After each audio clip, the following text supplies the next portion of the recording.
Alrighty, everybody. So this is a run that I started, and I didn't start recording it. I was just doing it, playing with a friend of mine, and so we're coming in midway. But there's a lot that I have learned since the last time I posted a video on Pokemon.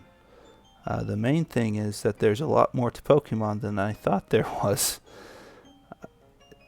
It gets pretty confusing, and I definitely do not know everything.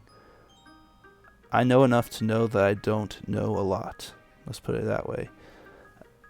Uh, so we'll kind of start with what I initially thought, and I'll talk about some of the newer things that I understand now. So apparently, or I started off by thinking like, okay, there's the attacks that do extra damage to certain Pokemon, like water does extra damage to fire. Okay, I knew that, right? And then there's attacks that do less damage to other Pokemon, right? It's like it's not super effective, right? Okay, that's kind of my extent of my knowledge.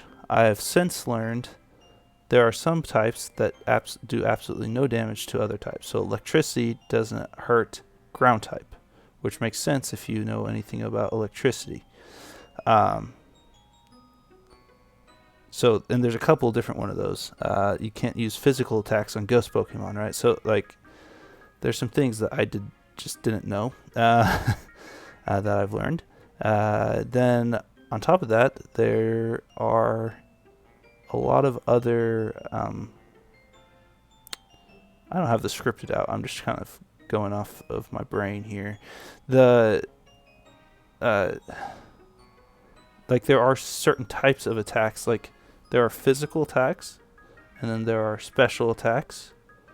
And then there are stats effect attacks, which like I knew that logically, but there's apparently a difference like between the special attack and the physical attack, which I knew there was a stat for each of those, but I didn't understand the difference. Physical attacks are like when you actually like punch something, and your Pokemon has a stat for that. So if you have a high stat for that Pokemon in physical attack, then you want to be using physical attacks. On the other side, if they have a high special attack, then you want to be using special attacks. Anyways, I didn't know any of that, which is something you would think I would need to know to play Pokemon, but I guess you can be a pretty casual player and still play. I feel like I did pretty good on this run, but mostly I got lucky. Most of the Pokemon that I have now, or you'll notice I'm not playing with any of the Pokemon I played with previously. That's because I ran into a lady on this run that let me look into my past and future and just randomize my Pokemon. And so that was kind of cool. I got a pseudo legendary, and that definitely helped. But anyways, yeah, that was kind of this run was definitely a lot longer, and it went really well, but all good things come to an end, I guess. Anyways, thank you guys for watching, and I hope you have a fantastic rest of your day. Bye.